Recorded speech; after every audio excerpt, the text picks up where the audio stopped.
Hello friends, welcome to my channel Garments and Industrial Engineering Solution. Let's enjoy today's video.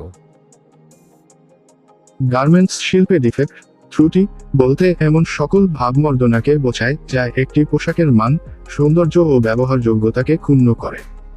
উৎপাদনের বিভিন্ন স্তরে, কাঁচামাল থেকে শুরু করে তৈরি পোশাক পর্যন্ত নানা কারণে এসব ত্রুটি দেখা দিতে পারে। কাটিং ডিফেক্ট, মার্কার অনুসারে কাপড় কাটার সময় সৃষ্ট ত্রুটি। পোশাকের আকার বা আকৃতি ঠিকমতো না হওয়ার কারণ এগুলো।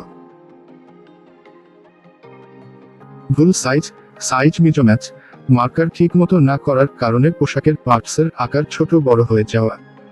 দগদগে প্রান্ত, র্যাগড, ফ্রাইড অ্যাজ, কাটার সময় লেদ ভোঁতা থাকলে কাপড়ের প্রান্ত ছিঁড়ে যাওয়া বা ঝাঁকড়া হয়ে যাওয়া।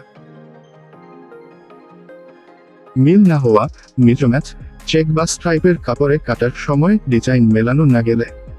পোড়া প্রান্ত, ফাসেড অ্যাজ, কাটার যন্ত্রের গরমে সিনথেটিক কাপড়ের প্রান্ত গলে শক্ত হয়ে যাওয়া। Thanks for watching. If you like the video, please subscribe my channel to get more videos.